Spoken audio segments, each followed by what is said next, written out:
Hey best friend! We already wasted our entire 2022, so I'm not wasting more time with an intro here, so let's just get into it. I'm kidding. 2023, you want to be that girl, you want to be that guy, I've got you. Number one, reset. We gotta get a little dirty if we want 2023 to be our year, yeah? Bye. Not like that. Anyways, well, depending on what your goals are, I don't really know, but everything in your life needs to be a clean slate. And I'd like to start with that phone of yours, because some of you are talking about, I'm going to be a completely different person next year. When you're still carrying around bacteria from 2017, what are you talking about? When was the last time you cleaned your electronics? I mean, internally and externally. We'll get into that in a second, but Rocky! Please sanitize everything around you. I'm talking keyboard, computer, desk, phone, anything you touch on a regular basis, clear that. Because I don't know if it's just me, but it seems like everyone and their mother right now has been hacking up a storm. I mean, one breath away from coughing up half their lung. Like, now cleaning your devices internally, this is one of my favorites. Delete any unnecessary apps. Looking at you, Wattpad, DoorDash, and Depop. Yeah. Clean your camera roll. We're gonna be making a lot of new memories this year. Make lots of new friends. So that does mean clearing up some space in your camera roll because we're not entering 2023 with a fifth of a megabyte on our phone. Unfollow everyone you hate on social media.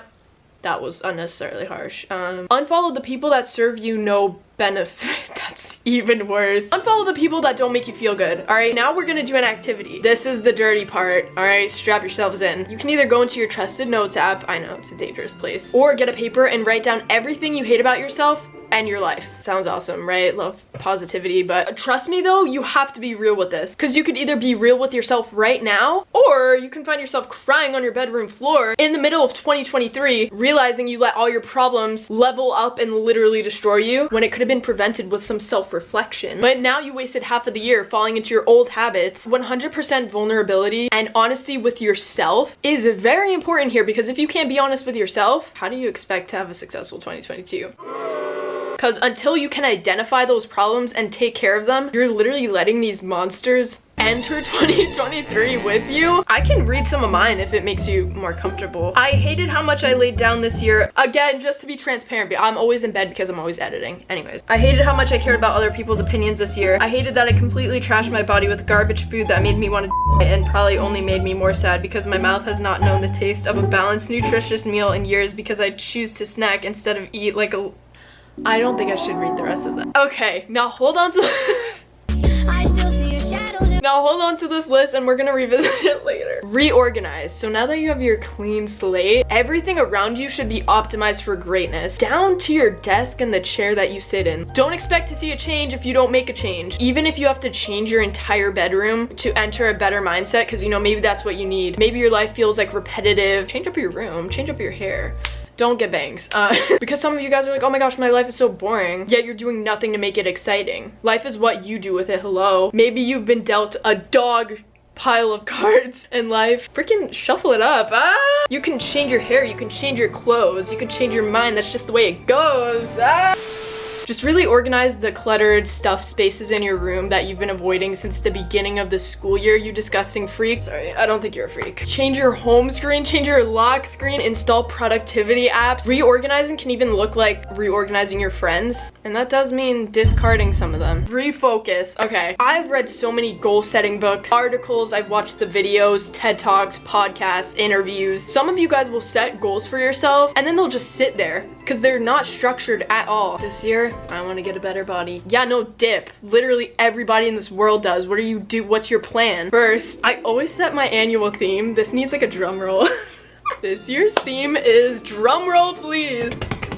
Whatever it takes, inspired by the Imagine Dragons. Yeah, whenever I feel like giving up, when I start slipping, these are the words that are gonna pop into my head, you know? Whatever it takes, meaning if I have to give up watching Netflix. There's obviously limits to it, but like, it's not like I'm gonna commit arson for a YouTube thumbnail. And like, whatever it takes, it's just more of like a personal motto thing. So if I'm ever like dangling off of my bed on my last straw and I'm like, oh, I don't feel like doing this. Shut up.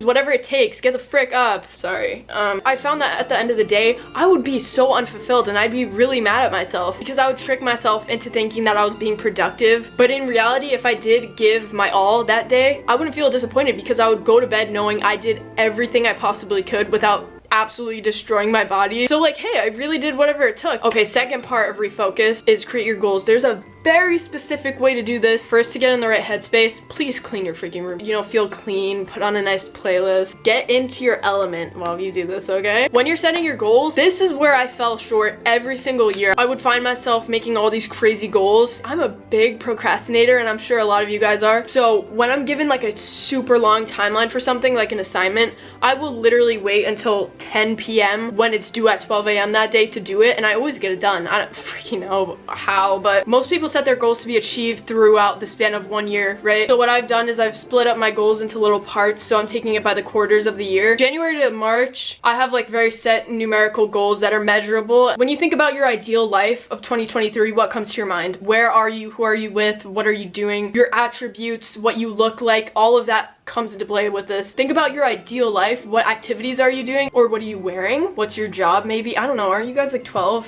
Frick. No, I don't think you guys are 12. I don't know. Well, maybe you are 12 and maybe your goal is to like start riding a bike. I don't know. Seeing that life that you really want. Then create the goals that align with that vision that you had of yourself in your head. These goals should be measurable. So if you're thinking of writing, I want to lose weight. No, you don't. How much weight do you want to lose? How many pounds? And with that, what are you going to do to get there? So with each of your goals, right underneath, you write an action plan for that. Because if you think you're gonna write down a goal and you shove it in your drawer, what do you think is gonna happen? You make an action plan and then you have to start acting like that. Because what are you talking about? I will work on getting glowing skin within the next 3 months. And then you sit down and start snacking on Rice Krispie treats? What? So if you ever catch yourself doing something that that version of you wouldn't do, call yourself out, bro. So you create those goals. If you are having trouble thinking of goals, check the comments. Everyone comment down below your goals for this year. It doesn't have to be big. Even if it's taking a 30-minute walk every day, that can change your life, bro. You have the goal, and then right underneath you have the plan. Because failing to plan is what, kids?